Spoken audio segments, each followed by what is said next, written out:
Right, everyone, Celtic are back this very week, and guess what? We can actually be excited about watching the team we love. We don't need to pretend anymore.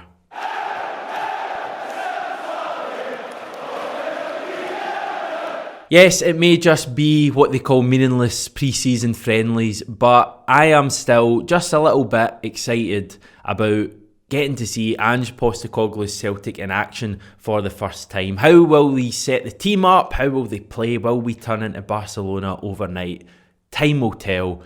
We may not have a great deal of new players to watch. We've only signed 2 first-team ones this summer, and both of them are actually from the team we're playing on Wednesday, Sheffield Wednesday. But there will be other things to get excited about, won't there? This is the first of 4 pre-season games we play before that tie against Midtjylland. The 4 games are spaced over 10 days. I doubt we'll play a full-strength side in that game against Preston, given that the Midtjylland tie is on the Tuesday after, just a few days later.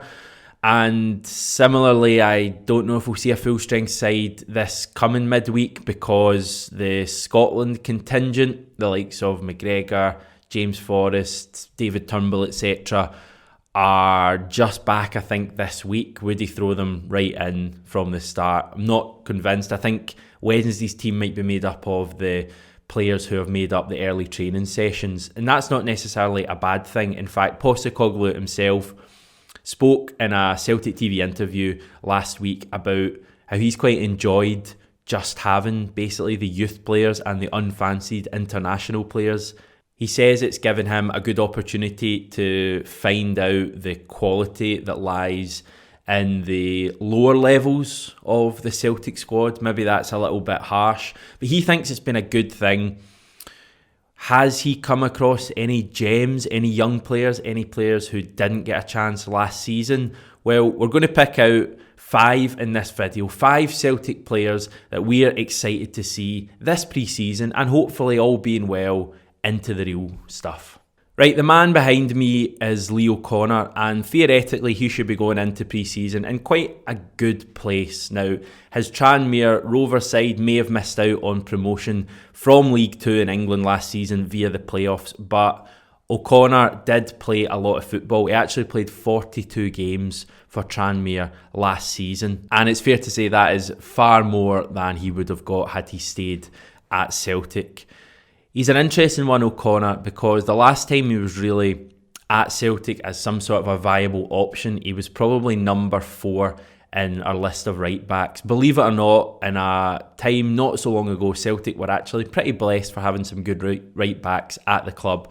We had Jeremy Frimpong, we had Hatem El Hamed, who in his first season, apart from a few injuries, did look like a really, really good player. And we even had Moritz Bauer, a third choice who was hardly spectacular, but not bad to have around at the club as well. So O'Connor was 4th in that list. He went out on loan, I think, to Partick Thistle. COVID got in the way of that, and then obviously spent last season at Tranmere playing lots and lots of football. Now, in the meantime, Celtic have lost all 3 of the players I just mentioned. Frimpong's moved on, El Hamed's moved on, and of course Bauer didn't remain at the club beyond his 1-year loan spell. So O'Connor is coming back to Celtic, surely a bit higher up in the list. You would certainly think so when you look at the right-back options we have at the club at the moment. Who else is there?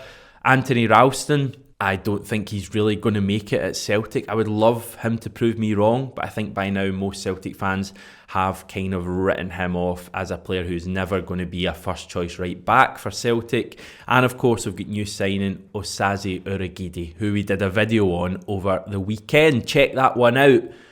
O'Connor, theoretically, and I keep using that word for some reason, should be in a good place. Now, he played a lot of football with Tranmere last season.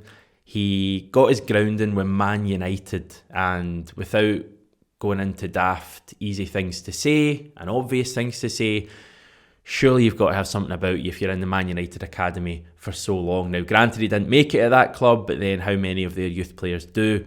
And finally, this is a guy who's been capped by the full Republic of Ireland international team. So he's got something about him. I think this could be a big breakthrough year for O'Connor, but it relies on him making a good start to pre-season and to the actual matches themselves.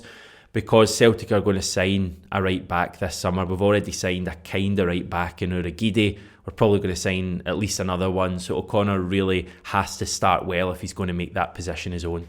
When Ange Postecoglou excited fans by saying that age isn't relevant to him when he's picking his first team, I think it's fair to say that the first name that popped into people's minds was Karamoko Dembele. That was certainly the case with me. That was the first person I thought that could really benefit from having a new manager who trusts youth in at the club.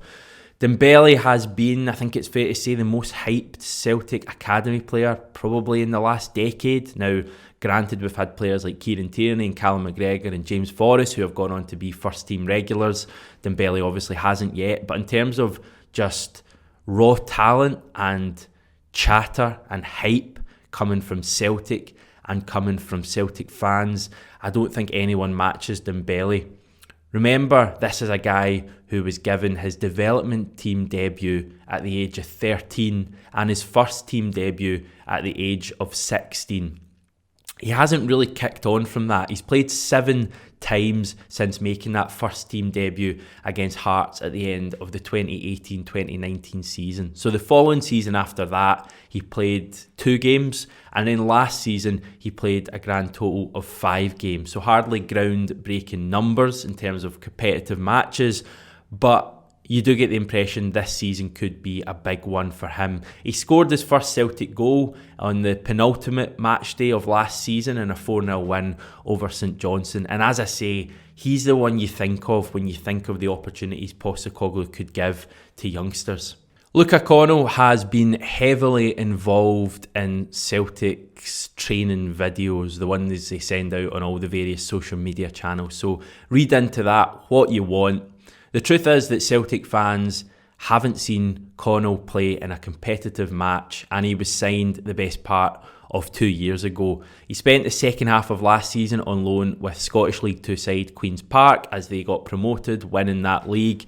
He started 9 games for them, scored 3 goals and assisted 5. Not bad at all. But this was a guy playing in a level that was well beneath him, if we're brutally honest. No offence to the lower leagues of Scottish football. It's just the way it is. This is a guy who's played numerous games for Bolton in the English Championship. Started numerous games for Bolton years ago, so he should be able to walk League 2. The big question will be this season, what kind of impact can he have at Celtic? I think once again, the thing going against Luca Connell here is that he's trying to break into what will be one of the hardest parts of the Celtic team to break into. Now, I realise when I say that at the moment, you're probably going through centre mid options and you're thinking, right, Callum McGregor, fair enough. Ismaila Soro maybe, Nir Beaton if you're adding one in. Olivier Ntcham is still at the club, but we're nowhere near as strong as we were not so long ago. Is it really that hard to break into the Celtic midfield? Well, I still think it will be, because I still think that given that area of the park is so light in options and is such an important area of the pitch for any team, but especially Postecoglou, I think he'll look to sign at least 1 or 2 players. Now, I'm not going to go into names because this isn't a transfer video, but what I'm getting at is that Luca Connell will have his work cut out once again, getting into that Celtic midfield. I think he's capable of it. This is a guy who's excelled at youth level for the Republic of Ireland. I think he's a future full-team international for the Republic of Ireland, but he really needs to, get into gear this season and get 10, 15, 20 games under his belt. It's not going to be easy, but he's certainly capable of it. I keep going back to he's got a manager in Postecoglou who will trust youth, and I just hope that Connell gets opportunities in pre-season to show what he can do and can work his way into the team. Because he seems like quite a likeable guy, and I think the Celtic support will really, really take to him. We just have the small issue of actually getting to see him play.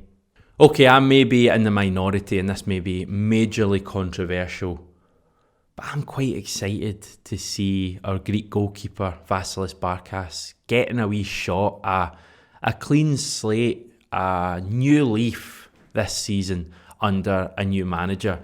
Now, the first question is, will Postecoglou start Barky? Time will tell. I would say that would get a big indication on Wednesday about who his number 1 is. But to be honest, pre-season games don't really work like that. We could well see all three goalkeepers. We could see a new signing as well play over pre-season in net. So I wouldn't read too much into it. But it would be nice to see Barkas in as soon as possible. We only have 2 weeks ahead of a big tie against Midtjylland, when obviously we're going to have to work out who our number one goalkeeper will be there. In theory, it should be Barkas. Taken away last season, he is a £5 million goalkeeper who was Greece's number one, who did play in the Champions League with AEK Athens. He showed himself at Celtic Park with Athens to be a good goalkeeper. I'm not going to make excuses for him because he clearly had a bad season last year. We know all that. He was continually hung out to dry by Neil Lennon, who backed him 1 week and then a fortnight later was saying that he wasn't good enough. He got studded in the crotch, to put it lightly, by Shane Duffy. That was an unfortunate incident. And he just didn't really make a save. I do think that with stuff like COVID restrictions easing, that it will be easier for players from far-flung countries to come to Scotland and adapt. That can't have been easy for him last season, basically not being able to go out in Scotland when he arrived, just being confined to his house and the training ground and Celtic Park, basically, or any other place we played a match. Hopefully, the likes of Barkas and another guy we're going to come on to finish this video will be able to adapt better with COVID restrictions easing. Now, maybe I am clutching at straws big time, and maybe Barky isn't going to be a Celtic success. But I don't know. We've written off players in the past that have come good. So fingers crossed that our Greek Aussie manager can get the best out of our Greek goalkeeper. Because once again, that would save us a lot of money in the transfer window if we actually had a decent goalkeeper at the club. Right, another one of the greatest hits from our 10 in a row failure album. We've got Albion Ajeti. And again, it's another player who could well go on to be a good Celtic player, or he could well go on to be a Celtic flop. See the insight you get in these videos, just completely on the fence. I keep going back to that spell, about August, September, maybe even into October last season when Ajeti first signed, and the guy looked an absolute player. He probably scored half a dozen goals in about the same matches. I remember the winner at Tannadice. I remember the clipped finish, I want to say, against Livingston from a Callum McGregor through ball. Brilliant goal.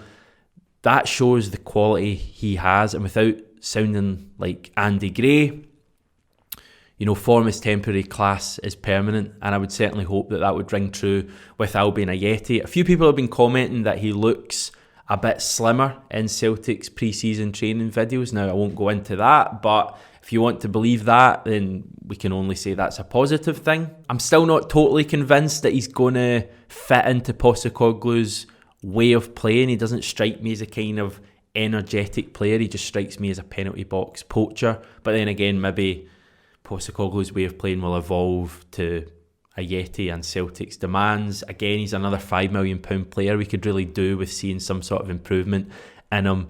Seemed like he chucked it last season. He wasn't the only one, but it seemed like he was just totally fed up of the manager. And hopefully with some fresh impetus at the club, he can turn his Celtic career around, because no one wants the likes of Ajeti and Barkas to be failures. We want these guys to be positive signings for the club, and they still could be if they really want to and they achieve what they want. I guess we're going to find out. And we will find out starting Wednesday, hopefully. We are hoping to have live post-match reactions to as many of the pre-season friendlies as possible. We're certainly going to be doing the first two, and we'll see how that goes. It's a 3 o'clock kickoff on Wednesday, so we're talking a kind of tea time thing for the post-match live reaction. I know some people like watching me while eating their dinner, which is kind of weird, but if that's your thing, then Wednesday night's the one for you.